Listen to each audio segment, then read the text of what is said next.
El SAB es un organismo auxiliar del Ministerio Público Fiscal que tiene varios objetivos. El fundamental es la asistencia integral a la víctima del delito. Cuando decimos integral nos referimos a la asistencia en el orden jurídico, en el orden social y en el orden psicológico de todas aquellas necesidades que pudieran plantear las víctimas en su esfera personal o familiar como consecuencia del impacto que el delito les dejara, y también de todas aquellas instancias en que la víctima tiene que participar del proceso y pueden surgir nuevas necesidades. Una de los objetivos es poder articular con los fiscales este tránsito de la víctima por el proceso penal a los efectos que sea lo menos traumático posible. No nos olvidemos que ya la víctima ha tenido el impacto de un trauma como consecuencia del delito, y evitar de esta manera la revictimización secundaria. La revictimización tiene que ver precisamente con todas aquellas acciones que de manera involuntaria generan en la víctima un sufrimiento similar o mayor al que les dejó el delito como consecuencia de la intervención judicial o policial. El hecho de tener que contar a una víctima, dar testimonio de lo que ocurrió, esto en términos jurídicos, para la víctima, en un contexto emocional, significa acordarse, evocar aquello que la dañó, y es muy doloroso.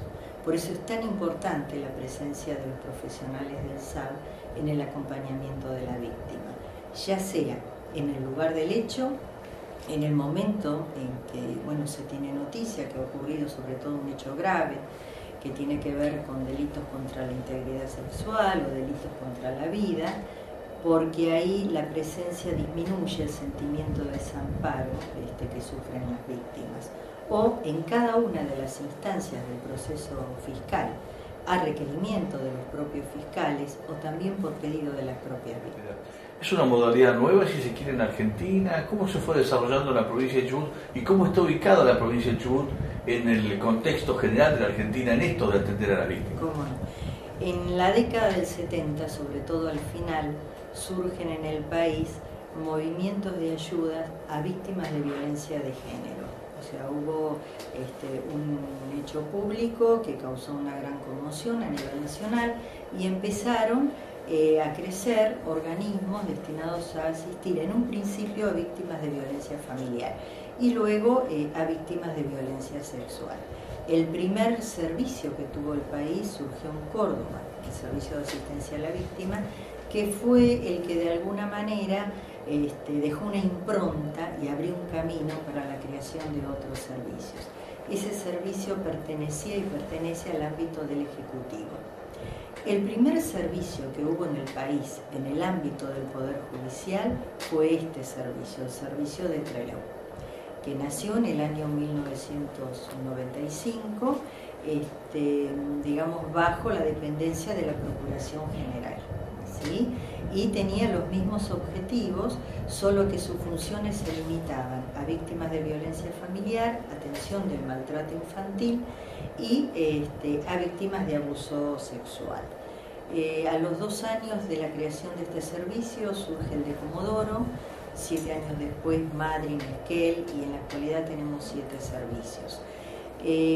Con el advenimiento del nuevo código se cambian las funciones, ¿sí? O sea, sobre todo a partir de esta gestión de la Procuración General, las funciones se amplían y nosotros tenemos que atender específicamente a las víctimas de todo tipo de delitos que así lo requieran.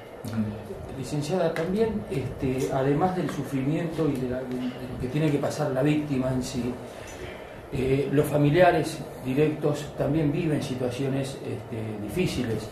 ¿Alcanza el servicio de asistencia también a los familiares? Sí, se cubre la asistencia de las víctimas directas, indirectas y de los testigos, hayan sido o no hayan sido víctimas.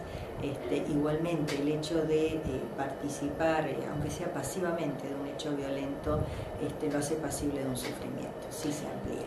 Lo que sí tenemos, y es bueno aclararlo, son objetivos específicos.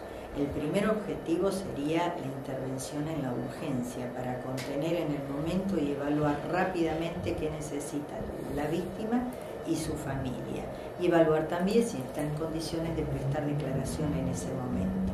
Pasada la situación de crisis, se le ofrece la concurrencia al servicio o el servicio al domicilio, según lo requiera el caso.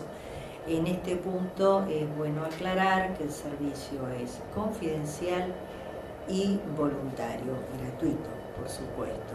Y decimos esto porque muchas veces son otras las instituciones que observan que las víctimas necesitan un apoyo emocional, pero la propia víctima lo rechaza, entonces no podemos desde ese lugar imponerle una asistencia.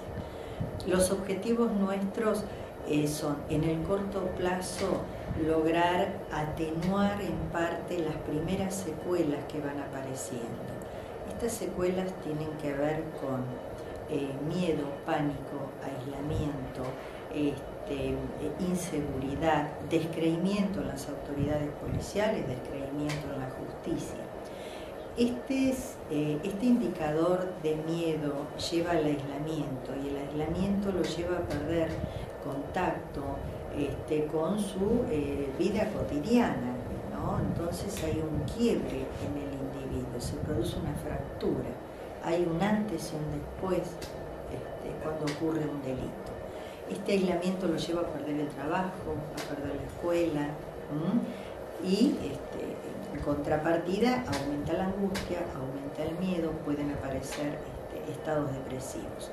Digamos que estos serían algunas de las múltiples secuelas que puede tener una víctima de delito. En caso de no superar estos síntomas que también alteran el sistema de creencias religiosas, alteran su salud física, el sueño, la alimentación, si por 2 o 3 meses persisten, entonces tienen sí o sí que recurrir a un psicólogo o a un psiquiatra. No es excluyente que reciban asistencia simultánea entre un profesional de la salud, psicólogo o psiquiatra, y del servicio, porque nosotros ya a partir de la recuperación empezamos a trabajar sobre la participación en el proceso penal. Nuestros objetivos se definen a que pueda afrontar cada una de las instancias en donde va a ser requerido. La violencia de género ha crecido notablemente en el país en los últimos tiempos, ¿no? Lo vemos en la... Yo no sé si ha crecido o es que hay mayor difusión. Y se anima más la gente a denunciar. La gente se anima más a contar lo que le pasa. De hecho, nunca hemos tenido estadísticas muy certeras al respecto, así que no puedo decir si han aumentado. Lo que sí, se habla mucho más del tema, lo cual es bueno, que se instale el debate en la sociedad. Bueno. Se ha generado en los últimos años, usted ve que se ha generado entre las víctimas del delito un descreimiento general en el sistema, el deseo de hacer justicia por mano propia ante la falla del sistema. ¿Usted lo ha notado en las víctimas? Digamos que yo les mencioné recién que el descreimiento en las autoridades policiales o judiciales es una de las secuelas, ¿sí? Como también se alteran las creencias en el orden religioso si las tuviera.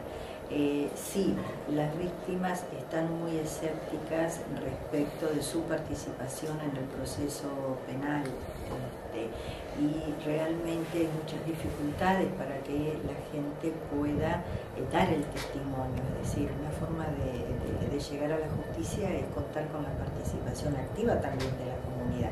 No podemos pedir solo la participación activa de la víctima y luego no contamos con quienes pueden atestiguar respecto de lo que saben o vieron de un hecho. Si la gente está mucho más recelosa en esa participación, en ese aspecto. Con respecto a lo que usted me preguntaba, cómo estamos hoy en el orden nacional, bueno, este es el servicio de Chubut, digamos, es el primer servicio en el país que tiene un modelo de atención integral a las víctimas del delito. Como en otras provincias también se han incorporado nuevos códigos de procedimiento penal, Otras procuraciones se han mostrado y se muestran sumamente interesadas en conocer este modelo, en ver de cerca el funcionamiento de los servicios y en tratar de alguna manera implementar esta metodología que le está sirviendo a las víctimas y a los víctimas.